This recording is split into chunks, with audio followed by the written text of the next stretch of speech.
Okay, so chromosome हा point आपण start करतोय. याच्या आधी आपण क्रोमोझोमल थिअरी ऑफ इनहेरिटन्स बघितलं. थिअरी आपण बघितली, ज्याच्यामध्ये कोणी सांगितलेली ती थिअरी?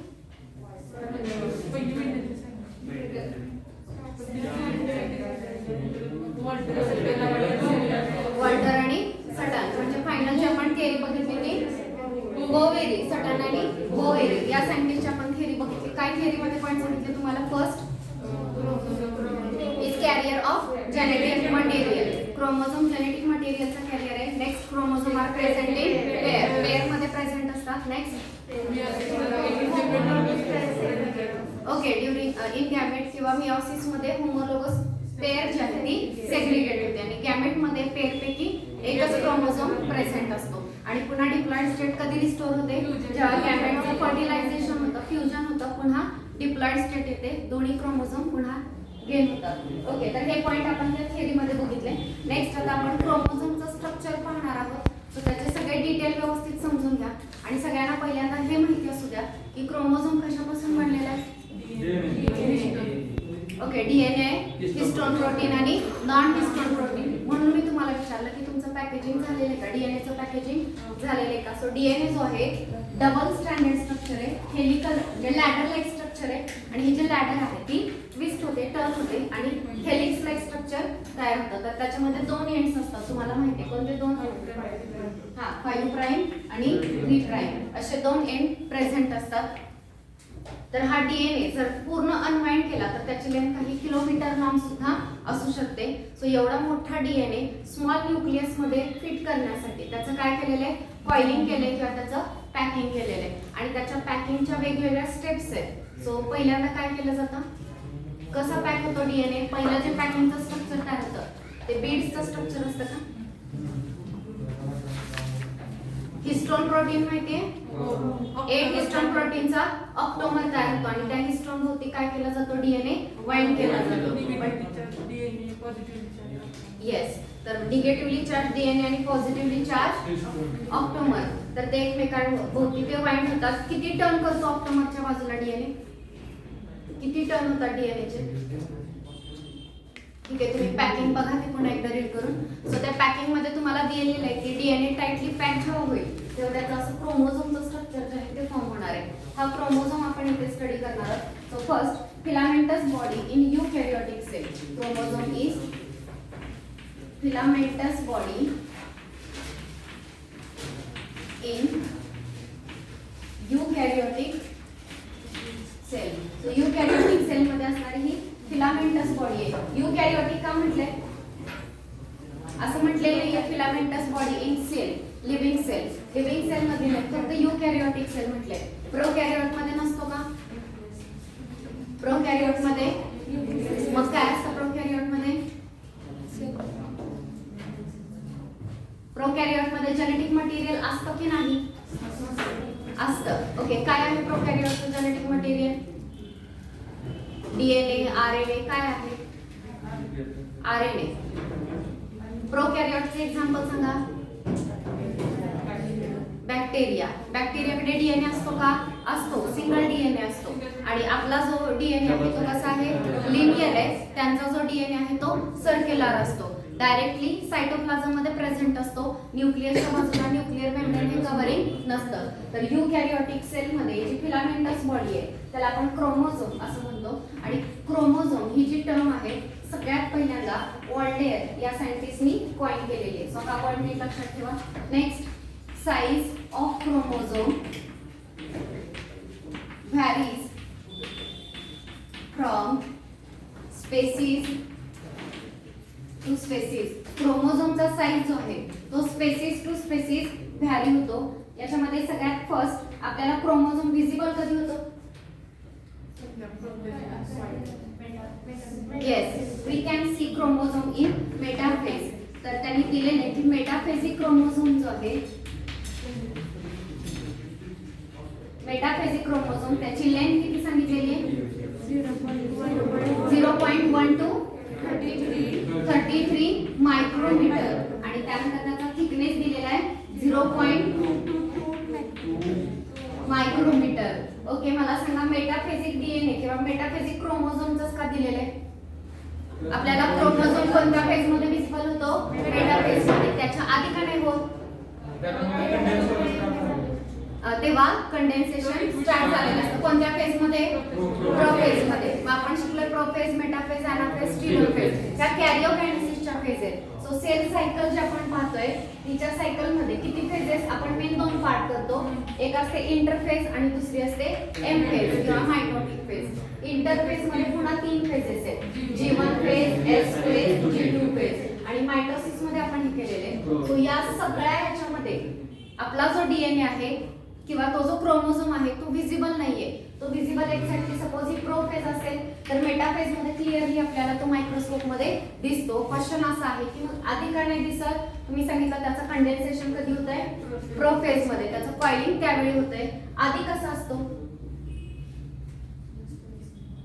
या फेजेस मध्ये क्रोमोझोम कसा असतो? थ्रेड लाईक स्ट्रक्चर असतो. तो काय झालेला नसतो? कॉइल झालेला नसतो. या इंटरफेज मध्ये का कॉइल झालेला नसतो? कारण इंटरफेज मध्ये डीएनए पासून, डीएनएचं काम काय आहे? Protein synthesis. त्याच्यापासून वेगवेगळे प्रोटीन्स तयार होत असतात. कोणत्या फेज मध्ये? इंटरफेज मध्ये. जर हा डीएनए तुम्ही ऑलरेडी टाइटली कॉइल करून ठेवला तर त्याच्या वेगवेगळ्या रिजन वरती जो कोडॉन आहे तो दिसेल का? प्रोटीन तयार होतील का? होणार नाही. सो तेव्हा त्याच्यापासून काम सुरू असतं, तेव्हा त्याला अनवाइंड केलेलं असतं. या फेज मध्ये डिवाइड करायचं आहे आपल्याला क्रोमोझोम. तो डीएनए जो सिंथेसाइज झालेला आहे तो दोन न्यूक्लियस मध्ये डिवाइड करायचा आहे म्हणून त्याला कॉइल करून ठेवलं जातं. सो हे नीट लक्षात घ्या. इंटरफेज मध्ये, या फेज मध्ये डीएनए अनकॉइल्ड आहे. आणि अनकॉइल्ड का आहे? कारण डीएनए पासून प्रोटीन सिंथेसाइज करण्याचं काम तेव्हा सुरू असतं. आणि जेव्हा सेल या फेज मध्ये जाते, एम फेज मध्ये, मग त्याच्यापासून आता प्रोटीन सिंथेसिस होत नाहीये. ओरिजिनल जो डीएनए आहे तो डीएनए कॉइल करून हा क्रोमोझोम तयार झाला. एस फेज मध्ये ओरिजिनल डीएनए ची कार्बन कॉपी तयार झालेली आहे. ती कार्बन कॉपी पॅरेंट पासून सेपरेट झालेली नाही. तो असाच या पॅरेंटला अटॅच राहतो. म्हणजे जर हा ओरिजिनल डीएनए असेल तर हा त्याची आलं लक्षात सगळ्यांच्या? ओके. ही एस फेज मध्ये तयार झाली आणि हा डीएनए आधी अनवाइंड होता. आता या फेज मध्ये याला डिवाइड करायचं म्हणून त्याला काय करून ठेवलंय? वाइंड करून ठेवलंय. म्हणून तो आपल्याला मेटाफेज मध्ये विजिबल आहे. हे लक्षात ठेवा. या पॉइंट वरती क्वेश्चन असतो. क्रोमोझोम कोणत्या फेज मध्ये विजिबल आहे? तो का विजिबल आहे? ओके. नेक्स्ट बघा. ते स्टेटमेंट आहे, it is visible during cell division. Cell डिव्हिजनच्या वेळीच हा विजिबल असतो. एरवी हा विजिबल नाही. ओके. त्यानंतर chromosome is made up of. Chromosome कशाचा बनला? Yes, chromosome is made of DNA, अजून yes histone protein and non histone protein. या सगळ्यांपासून काय तयार होतो? आपला क्रोमोझोम जो आहे तो तयार होतो. त्यानंतर नेक्स्ट बघा. It has vital role. नाही, त्याच्या आधी it is capable of self replication. Capable of self. सांगा रेप्लिका म्हणजे काय? येस, स्वतःची कार्बन कॉपी तयार करणं. ठीक आहे. डुप्लिकेट तयार करणं याला आपण रेप्लिकेशन म्हणतो. आणि डीएनए ला, क्रोमोझोमला स्वतःची कार्बन कॉपी तयार करता येते. सो याला आपण सेल्फ रेप्लिकेशन म्हणतो. त्याच्याकडे ती ॲबिलिटी आहे, तो स्वतःचं रेप्लिकेशन स्वतः करणार आहे. नेक्स्ट बघा. It has vital role. It has vital role. त्याचा रोल मेन कशामध्ये आहे? हेरिडिटी. मला वाटतं हा वर्डचं मीनिंग तुम्हाला माहिती आहे. हेरिडिटी. सेकंड आहे म्युटेशन. थर्ड आहे येस व्हॅरिएशन. आणि इव्हॉल्युशनरी. Yes, evolutionary development. या सगळ्यामध्ये या क्रोमोझोमचा रोल आहे. प्रत्येक वर्डचं ज्याला मीनिंग माहिती असेल त्याला हा पॉइंट समजेल. It has vital role in heredity. Heredity म्हणजे काय? तर पॅरेंटचे कॅरेक्टर ऑफस्प्रिंगकडे ट्रान्सफर करणं. आणि ट्रान्सफर कोणामुळे होणार आहे? त्या क्रोमोझोममुळे होणार आहे. पॅरेंट मध्ये तरी सगळे कॅरेक्टर कोणामुळे दिसतात? त्यांच्या क्रोमोझोममुळे. तेच क्रोमोझोम पॅरेंट कडून ऑफस्प्रिंग कडे येतात, म्हणजेच ते कॅरेक्टर पास करते. सो हेरिडिटी मध्ये याचा रोल आहे. म्युटेशन म्हणजे काय? सडनली जेनेटिक कोड मध्ये किंवा सिक्वेन्स मध्ये, जीन मध्ये चेंज होणे, त्याला काय म्हणतो आपण? म्युटेशन. सिकल सेल ॲनिमिया माहितीये कुठल्या ह्याच्यामध्ये चेंज होतो? सिकल सेल ॲनिमिया मध्ये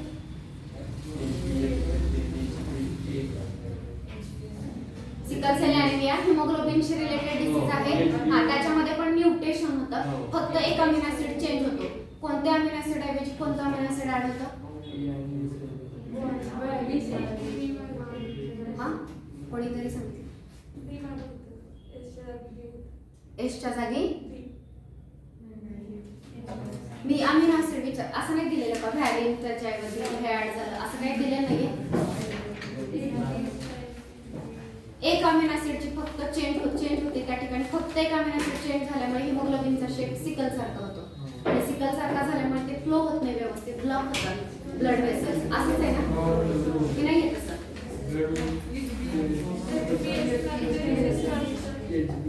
HB म्हणजे एक्झॅक्टली काय चेंज झालेलं असतं त्याच्यामध्ये? अमिनो ऍसिड चेंज होतं. तर तेच सांगते, आपला जो जेनेटिक कोड आहे, सपोज AUU, सपोज हा जो जेनेटिक कोड सपोज मिथिओनिन साठी कोड करत असेल, तर त्याच्यामध्ये असाच चेंज होतो की मिथिओनिनच्या ऐवजी दुसरा अमिनो ऍसिड त्या ठिकाणी ऍड होतं आणि फक्त एक अमिनो ऍसिड बदलल्यामुळे ते हिमोग्लोबिनचा शेप जो आहे तो चेंज होतो, ज्याला सिकल सारखं होतं, म्हणून त्याला आपण सिकल सेल ॲनिमिया असं म्हणतो. बघा जर ते दिलेलं असेल नंतर. सो ते म्युटेशन आहे. म्युटेशन सगळ्यांना कळलं? ओके. सो म्युटेशन कोणामुळे होणार आहे? क्रोमोझोम मध्ये म्युटेशन होणार आहे. व्हॅरिएशन माहितीये? व्हॅरिएशन म्हणजे काय?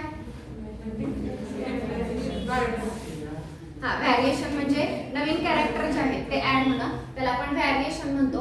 आणि व्हॅरिएशन झालं तर इव्होल्युशनरी डेव्हलपमेंट आहे. इव्होल्युशन जे आहे काय होतंय ते क्रोमोझोम मध्ये, जीन मध्ये आणि DNA मध्ये चेंज झाल्यामुळे आपली ही इव्होल्युशनरी डेव्हलपमेंट सुरू आहे. तर हे सगळ्या गोष्टी हेरिडिटी, म्युटेशन, व्हॅरिएशन आणि इव्होल्युशनरी डेव्हलपमेंट हे सगळं कोणामुळे शक्य आहे?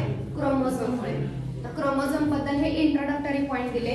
First, it is filamentous body in eukaryotic cell. Eukaryotic cell मधली ही फिलामेंटस बॉडी आहे. Second, this chromosome, that term is coined by Walder. Next, size of chromosome varies from species to species. तरी पण एक साइज दिला. Metaphasic chromosome जो आहे त्याची लेंथ किती असते? 0.1233 मायक्रोमीटर आणि थिकनेस जो आहे तो 0.222 मायक्रोमीटर. हा विजिबल कधी होतो? सेल डिव्हिजनच्या वेळी मेटाफेज मध्ये क्लिअरली विजिबल होतो. नेक्स्ट तुम्हाला सांगितलं क्रोमोझोम नक्की बनलाय कशाचा? मेन DNA आणि DNA टाइटली कॉईल करण्यासाठी हिस्टोन आणि नॉन हिस्टोन प्रोटीन यूज केलेले आहेत. नेक्स्ट, या DNA कडे स्वतःच रेप्लिकेशन स्वतः करण्याची ॲबिलिटी आहे. Next, it has vital role in heredity, mutation, variation and evolutionary development. या सगळ्यांमध्ये क्रोमोझोमचा इम्पॉर्टंट रोल असतो. बरोबर? Okay. So this is about the basic introduction of chromosome. त्यानंतर नेक्स्ट बघा, क्रोमोझोम त्याचं फंक्शन दिलंय carrier of heredity. Heredity character parent कडून ऑफस्प्रिंग कडे कॅरी करणं, हे कोणाचं फंक्शन आहे? क्रोमोझोमचं. तर त्यानंतर नंबर ऑफ क्रोमोझोम. क्रोमोझोमचा नंबर जो आहे तो प्रत्येक स्पेसिस मध्ये स्पेसिफिक असतो, ठरलेला आहे, फिक्स आहे, चेंज होत नाही. ठीक आहे. मात्र जर फिक्स जो ठरलेला आहे त्यापेक्षा नंबर जर चेंज होत असेल तर त्यासाठी काही टर्म्स आहेत. तर त्या टर्म कोणत्या आहेत त्या आपण इथे पाहणार आहोत. So next is number of chromosome. मला वाटतं फंक्शन वेगळं सांगायची गरज नाही. It is carrier of heredity. Hereditary character carry करतो.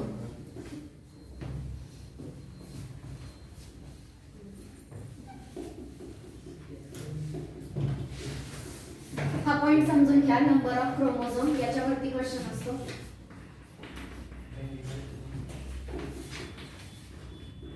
क्वेश्चन असतो म्हणजे यातल्या टर्म समजल्या तर क्वेश्चनचा आन्सर देता येतं. So first thing, specific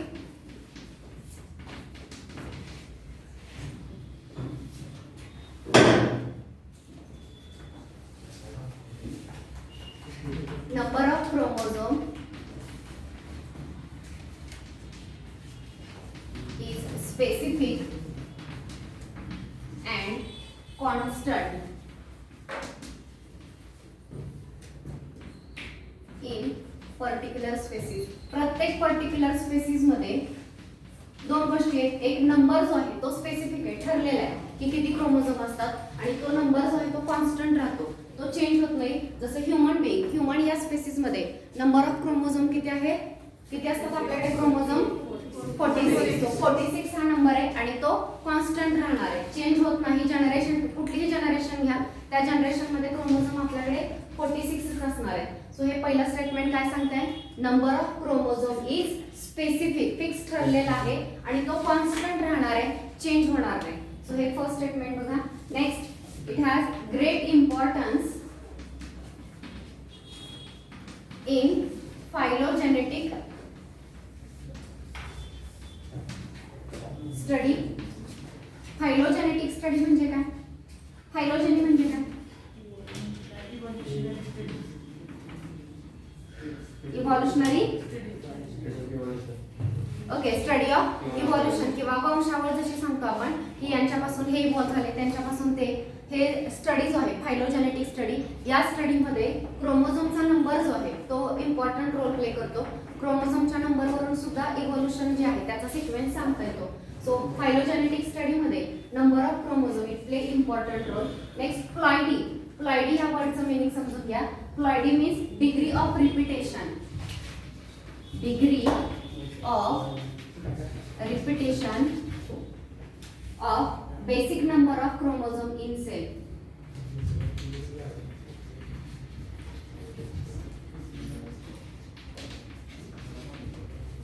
Basic number of chromosome in cell.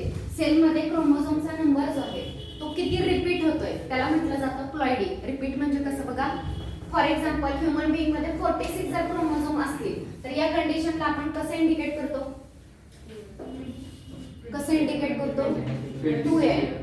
2n ने इंडिकेट करतो ना. 2n म्हणजे काय, डिप्लॉइड. ओके, जर हा 23 असेल तर त्याला काय म्हणतो आपण, हॅप्लॉइड. प्लॉइड वर्ड येतो की नाही शेवटी. सो प्लॉइडी, प्लॉइड याचा अर्थ degree of repetition of primary basic number of chromosome. So basic जर तुम्ही 23 घेतला, 23 जर डबल झाला तर तो किती झाला, 46. हा 3 टाइम झाला तर असा नंबर, म्हणजे बेसिक सेट सपोज 23 आहे आणि हा पूर्णच्या पूर्ण सेट किती वेळा रिपीट होतोय हे सांगणं, याला म्हणायचं प्लॉइडी. जर 23 चा एकच सेट प्रेझेंट आहे तर तुम्ही मोनोप्लॉइड किंवा हॅप्लॉइड म्हणणार. हा जर सेट डबल झाला तर कंडिशन काय होणार, 23 ची 46 आणि या कंडिशनला आपण काय म्हणणार, डिप्लॉइड. हेच 3 वेळा झाले. 23 3 जार किती होतील, नंबर किती होईल, 69 आणि या कंडिशनला आपण काय म्हणणार, ट्रिप्लॉइड. ओके, हे जर 4 वेळा झाले तर 92, तर या कंडिशनला काय म्हणणार आपण, टेट्राप्लॉइड. सो कितीही नाही, बेसिक काय नंबर आहे तो किती वेळा, 23 चं रिपिटेशन. समजते, जसं आपण टेबल म्हणतो त्याच्यामध्ये नंबर इन्क्रीज होत जाणं. इथं 1 2 3 इन्क्रीज नाही होत गेलेला, पूर्ण क्रोमोझोमचा सेट किती वेळा रिपीट होतोय हे सांगणं, याला प्लॉइडी असं म्हटलं जातं. सो डेफिनेशन समजून घ्या, degree of repetition of primary basic number of chromosome. क्रोमोझोमचा जो बेसिक नंबर आहे, बेसिक सेट जो आहे तो किती वेळा रिपीट होणं, याला प्लॉइडी असं म्हटलं जातं. आणि ही जी प्लॉइडी आहे याच्यामध्ये किती येतात बघा. फर्स्ट टर्म मी आताच तुम्हाला सांगितली, मेन 2 आहेत, यूप्लॉइड और यूप्लॉइडी. आणि सेकंड जी टर्म दिलेली आहे ती आहे aneuploidy. So euploidy when the chromosome in cell, when the chromosome number in cell is exact multiple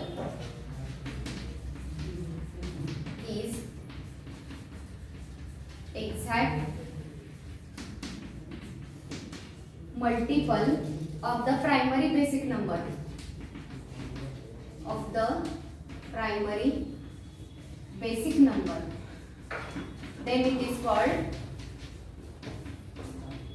euploidy. So euploidy कधी म्हणायचं, मी आता सांगितलं ते मी तुम्हाला यूप्लॉइडी सांगितलं. प्रायमरी बेसिक नंबर 23 आहे आणि याच्या मल्टिपल मध्ये जर इन्क्रीज होत असेल, 23 2 जार 46, 23 3 जार 69, हे जे आहे त्याच्या मल्टिपल मध्ये, बेसिक नंबरच्या मल्टिपल मध्ये क्रोमोझोमचा सेट, बोलू नका सेकंड लास्ट का बोलतो, त्याच्या मल्टिपल मध्ये जर त्या सेट इन्क्रीज होत असेल किंवा डिक्रीज होत असेल तर त्या कंडिशनला म्हणायचं यूप्लॉइड. मात्र अजून एक कंडिशन असते, ओरिजिनल सेट 46 चा आहे, त्याच्यामधून मायनस फक्त एकच झाला तर किती झाले क्रोमोझोम आता, 45 अशी जर कंडिशन असेल तर त्याला अनयुप्लॉइडी म्हटलं जातं. म्हणजे बेसिक जो सेट आहे त्याच्या मल्टिपल मध्ये नंबर इन्क्रीज किंवा डिक्रीज झाला का, एखादा क्रोमोझोम वाढला किंवा कमी झाला, तशी जर कंडिशन असेल तर त्याला अनयुप्लॉइडी असं म्हटलं जातं. आणि युप्लॉइडी कधी, जो बेसिक नंबर आहे क्रोमोझोमचा त्याच्या मल्टिपल मध्ये क्रोमोझोमचे सेट जर इन्क्रीज होत असतील तर त्याला काय म्हणायचं, युप्लॉइडी. सो प्लॉइडी, युप्लॉइडी आणि अनयुप्लॉइडी ह्या तीन डेफिनेशन पाठ करण्यापेक्षा समजून घ्यायचे.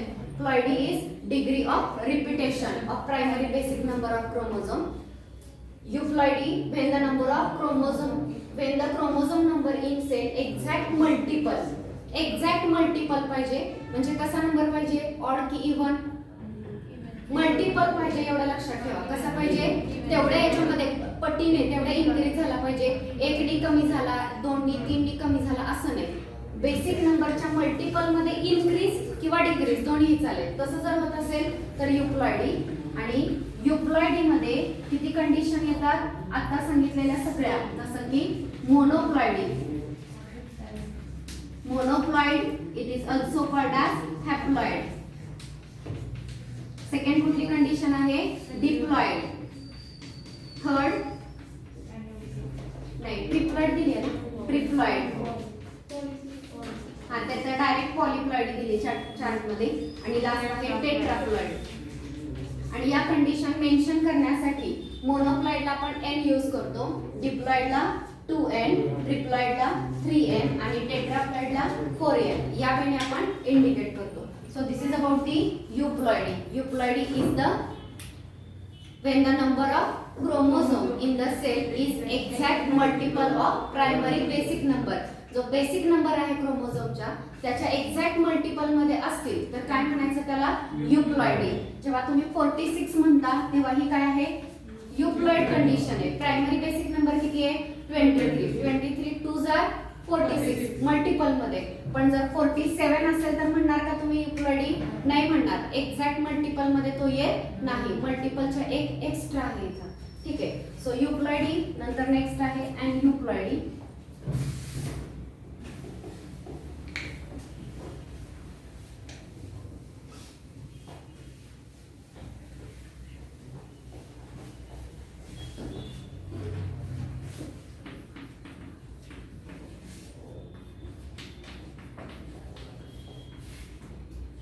Okay, when the chromosome number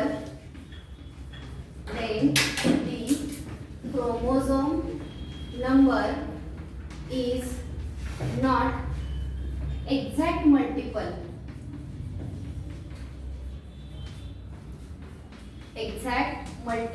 of haploid set, then it is called as aneuploidy. So aneuploidy कधी, जेव्हा क्रोमोझोमचा नंबर जो आहे हॅप्लॉइड सेटच्या मल्टिपल मध्ये नाही किंवा either there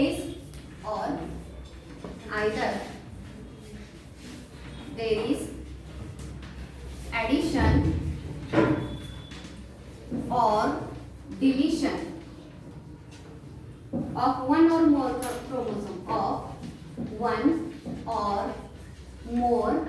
chromosome from total number of chromosome. जे टोटल नंबर ऑफ क्रोमोझोम आहेत त्याच्यामधून एक किंवा दोन क्रोमोझोम ऍड झाले किंवा डिलीट झाले तरी सुद्धा या कंडिशनला काय म्हणायचं, अॅन्युप्लॉइडी. सो 2n-1 जर लिहिलं तर आपल्या सेल मध्ये किती क्रोमोझोम आहेत,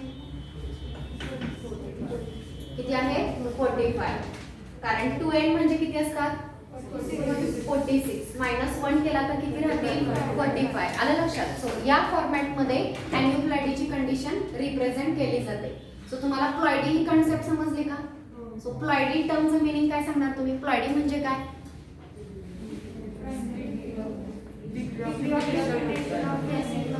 yes, degree of repetition of basic number of chromosome. त्याच्यात दोन प्लॉइडीचे दोन पार्ट पडतात. कुठले दोन, युप्लॉइडी आणि अॅन्युप्लॉइडी. युप्लॉइडी म्हणजे काय,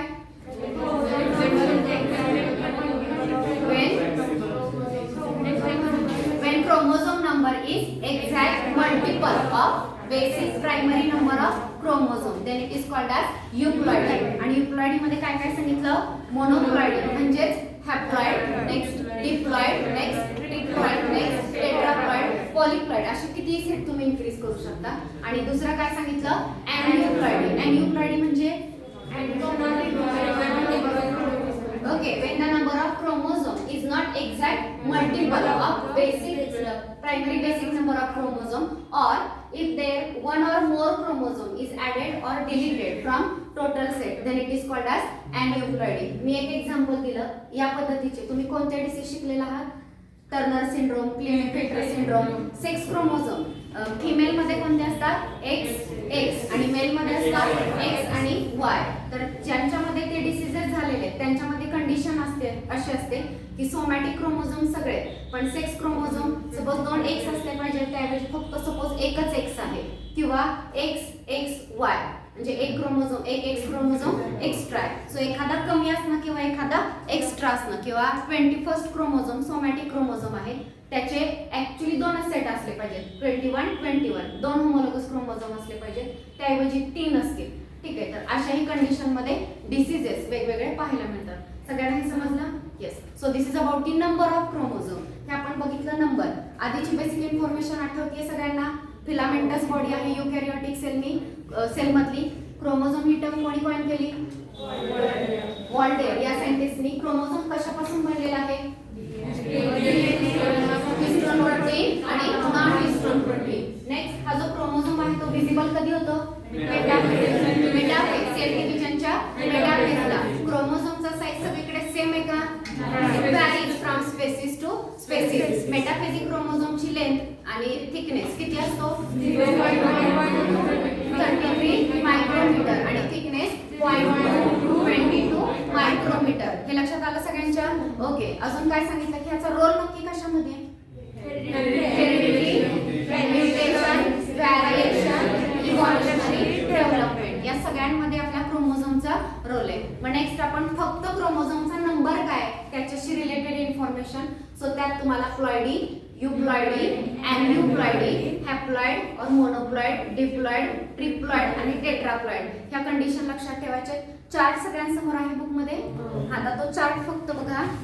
फर्स्ट दिलेले प्लॉइडी, त्याचे 2 पार्ट केले, युप्लॉइडी अँड एन्युप्लॉइडी. युप्लॉइडीच्या under monoploidy, diploidy, polyploidy. Polyploidy मध्ये त्यांनी 3n, 4n, 5n एक्सेट्रा या वेळी तुम्ही इन्क्रीज करू शकता. आणि एन्युप्लॉइडी मध्ये बघा हायपोप्लॉइडी आणि हायपरप्लॉइडी असे 2 सेट केलेले आहेत.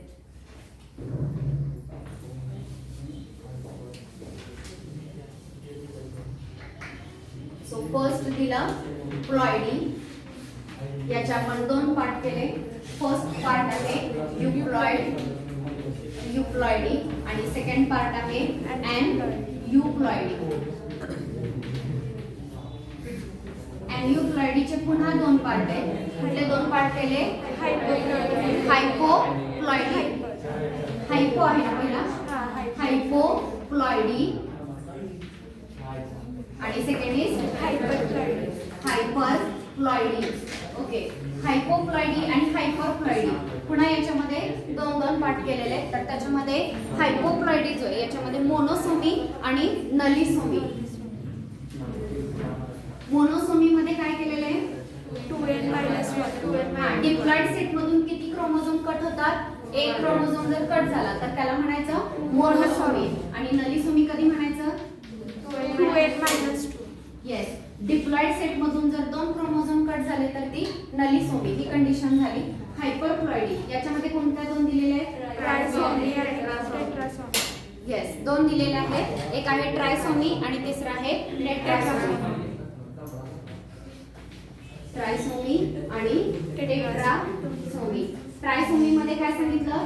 2n+1 आणि टेट्रासोमी मध्ये 2n+2. ओके. तर हे एन्युप्लॉइडीचं क्लासिफिकेशन कळलं सगळ्यांना? हा. आता नेक्स्ट आपण जे स्टडी करणार आहोत ते क्रोमोझोमचं स्ट्रक्चर. तर आपल्याला असं वाटतं असं काय स्ट्रक्चर मध्ये डिटेल आहे? डीएनएचं पॅकेजिंग असं एवढं काय, पण त्याच्यामध्ये नीट रीड कराल ना तुम्ही तर बऱ्याच स्टेजेस आहेत. बीड्स ऑन स्ट्रिंग मॉडेल आहे, 30 नॅनोमीटर फायबर आहे, त्यानंतर लिंकर डीएनए काय असतो, किती डीएनए कॉईल होतो, एवढं त्यात भरपूर डिटेल आहे. तसं इथं सुद्धा क्रोमोझोमच्या स्ट्रक्चर मध्ये काय काय डिटेल आहेत हे कळले?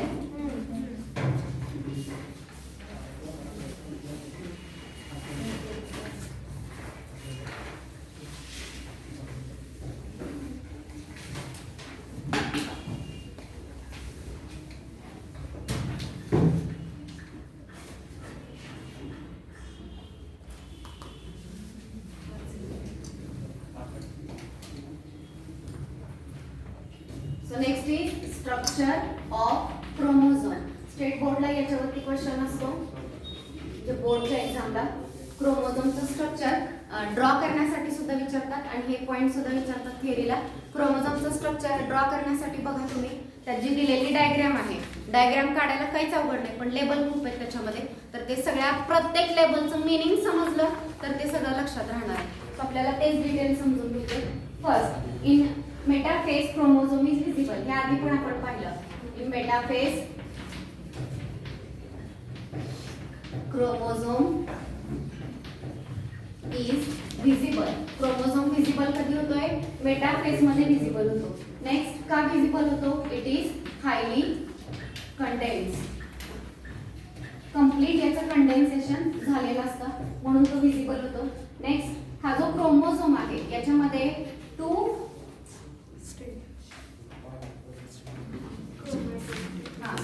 chromatids are attached to each other at centromere. तुम्हाला सेंट्रोमियर माहिती आहे? सेंट्रोमियर माहिती आहे म्हणजे काय? सेंट्रोमियर म्हणजे काय?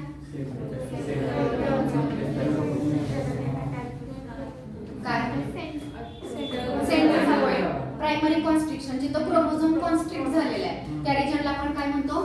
Centromere. Centromere it is also called as primary constriction. तर हा जो सेंट्रोमियर आहे या पॉइंटला दोन क्रोमॅटिड, जर हा ओरिजिनल असेल तर हा त्याच्यासोबत अजून एक, ह्या दोघी काय आहेत एकमेकींच्या?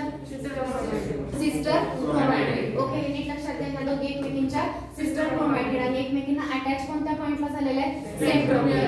हे व्यवस्थित लक्षात ठेवायचं. Two chromatids are attach to each other at the centromere. Centromere या पॉइंटला ते अटॅच होतात. त्यानंतर नेक्स्ट बघा, प्रायमरी कॉन्स्ट्रिक्शन.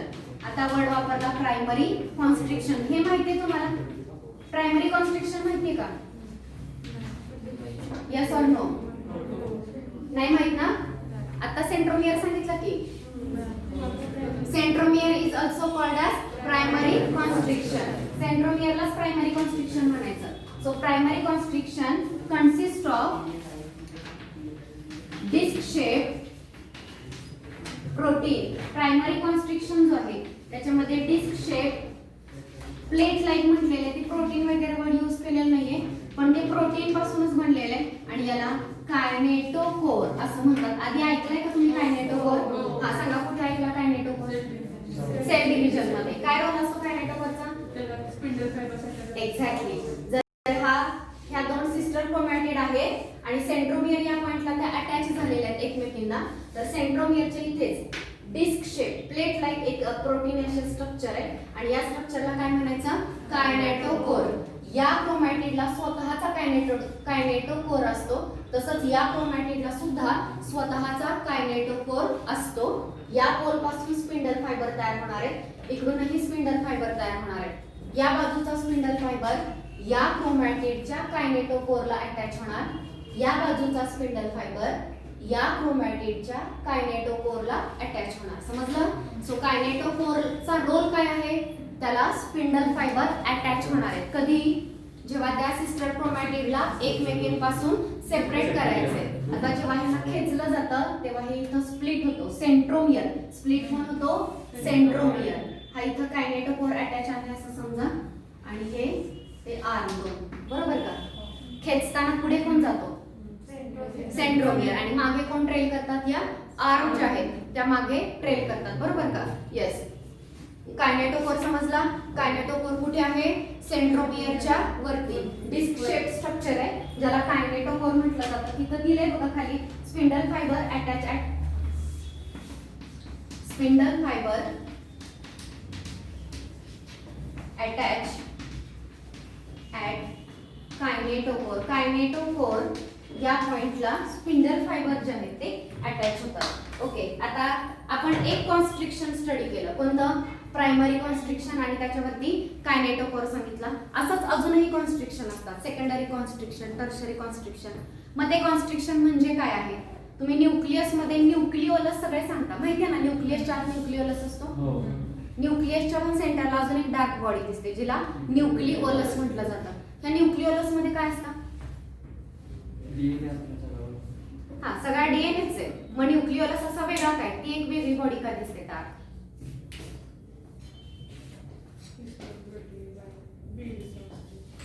तिथं बीड्स तयार होत असतात. Histone protein